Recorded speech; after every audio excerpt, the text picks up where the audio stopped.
What is up, you guys? Welcome back to hashtag Say It Out Loud. If you survived the first episode, congratulations, you are officially part of the crew. And if you haven't watched our first welcome. I'm Sejal. And I'm Ameya. You should definitely go check the other one out. It's great. Today we're tackling a big one. The monster under the bed that every single student is currently running away from. Academic pressure and the absolute black hole that is a college application grind. Oh, it's brutal. We're talking about that constant background radiation fear of, am I doing enough? Am I good enough? I'm probably not doing enough, and I'm probably not good enough.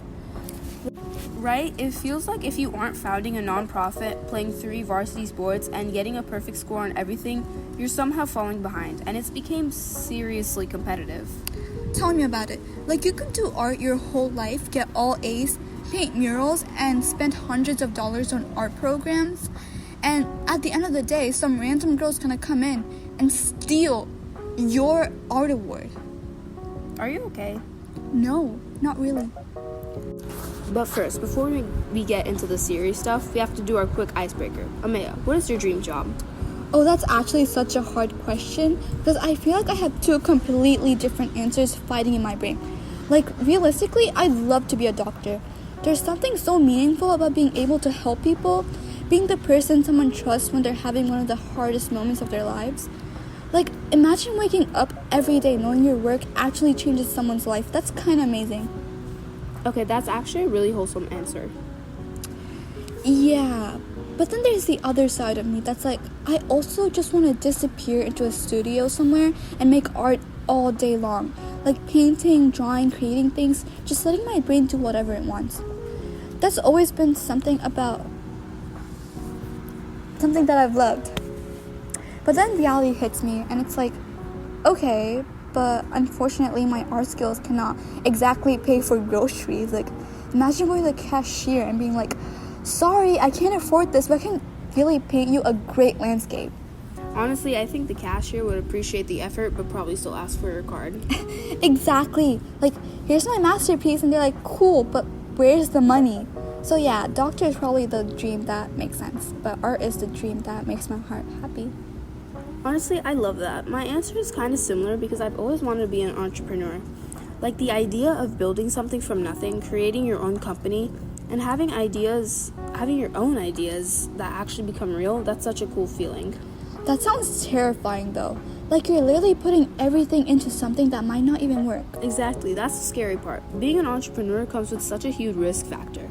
You could spend months or even years working on something and there's no guarantee people will believe in it. And honestly, I think one of the hardest parts is being underestimated. People see something like starting new and they're like, oh, that's just a little idea, without realizing how much work, planning, and passion actually goes into it. Yeah, people only see the success part. They don't see all the failed ideas, late nights, and the moments when you're questioning if it's even worth it. Exactly, but I think that's what makes it exciting too. Like there's always a chance you could create something that changes your life or even helps other people. Okay, wait, that actually sounds really inspiring. Mine is literally help people or make pretty things, and yours is risk everything or like build an empire. When you say it like that, mine sounds slightly dramatic. Slightly? And that is why we cannot let Ameya have the final word.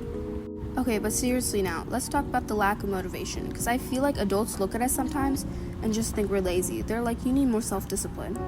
If I hear the word discipline one more time, like it's not that we don't care, it's actually the opposite. Sometimes you care so much and the expectation is so high that your brain just short circuits. I believe that's what burnout is.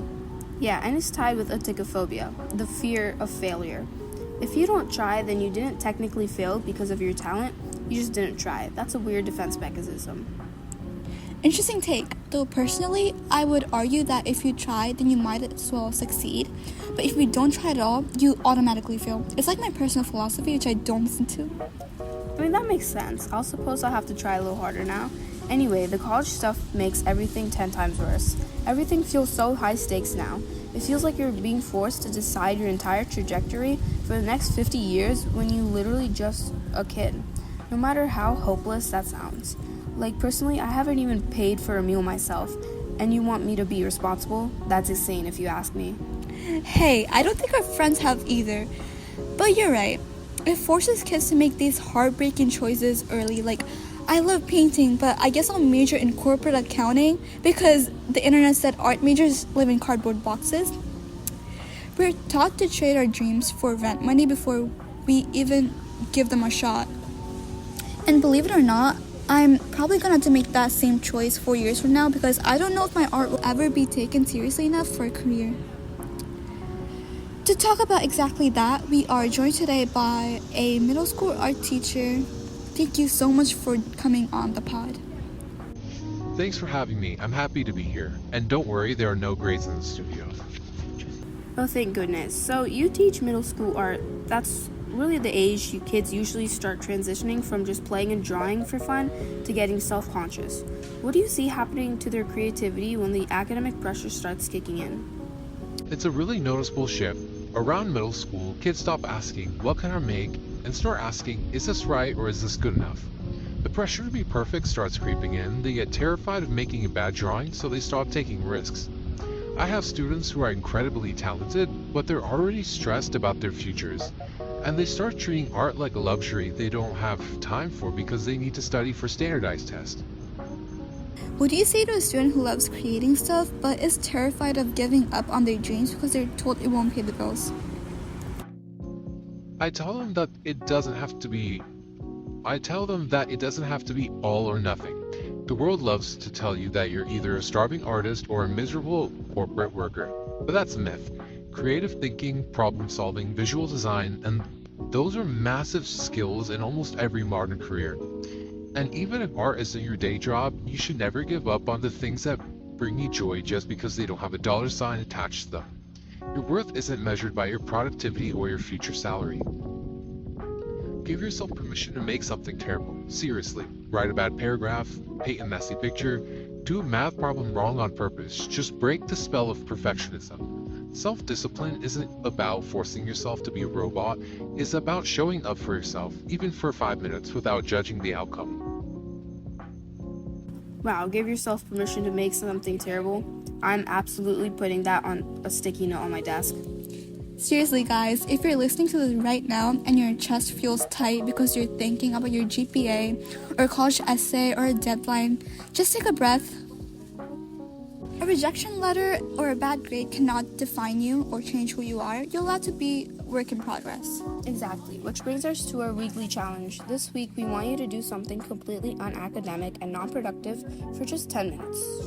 Draw a bad doodle, play a video game without worrying about winning. Write a chaotic poem, just do something purely because it's fun, 0 stakes.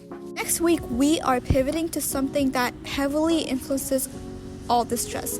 The algorithm. We're talking about social media, friends, body image issues, and everything that makes us totally miserable. Until then, stop checking your portal for 5 minutes, and remember, Sometimes the hardest part is just saying that out loud.